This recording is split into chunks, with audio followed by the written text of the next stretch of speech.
Good day. This is another episode of The Winning Margin.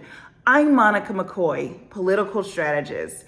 Today, I'm so excited to come to you and really talk to you about the election results from last night. So we had 6 states that decided their primary elections last night, and we're going to really do a deep dive into those results. But the first thing I want to say is before we do that deep dive is that we're going to actually look at this compared to what happened 2 weeks ago in Michigan. And really one of the clearest things that came out last night is that the whole primary season, from a party, from a voter's perspective, and from a country, shows that we really have not made up our mind. And why do you think I say that? Well, I want you to think about what happened in Michigan just 2 weeks ago. The progressive candidate beat the establishment. And so certainly there was a lot of excitement going to Wisconsin to see, what would be the outcome for the gubernatorial Democratic primary that was held in Wisconsin last night.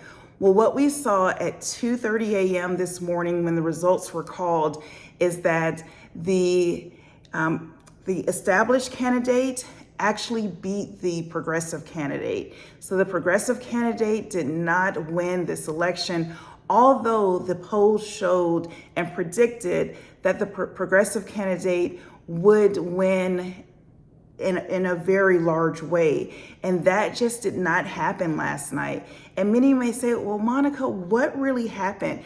And it always comes back to infrastructure. So although the polls really predicted that the progressive candidate was going to win, the established candidate actually was one who had infrastructure that was both wide and deep. So this individual had a strong operation, a strong endorsement network, and then a strong turnout organization.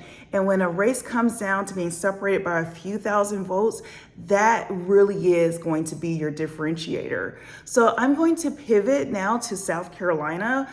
So certainly the Republican special election primary was held in South Carolina last night, and it now has progressed to a runoff. So it was a very crowded field, and now a runoff will be held for the 2 leading candidates later this month. So we will continue to pay close attention to that election to see who's going to be up against the current Democratic primary winner.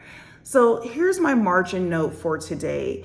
As we really think about what has happened over these past several weeks, the one thing that I want to really tell you from a strategist perspective is that when outcomes are mixed, do not chase the mood. Study the infrastructure and the mechanics behind the race. That is going to really tell you what is truly driving the overall strategy, vision, and path to victory. In every one of these races, the winner who had the strongest infrastructure, who built deep and wide, not necessarily the strongest vibe or strongest campaign slogan, was the one who came out on top. So here's my margin note for you all for today. A split decision is not a confusing one. It is a clarifying one. So the country has not decided, which means every one of these races is still there to be built by whoever is willing to do the work. So everyone wants to say, oh, it's definitely all progressives, or everyone wants to say, nope, it's all the established candidates.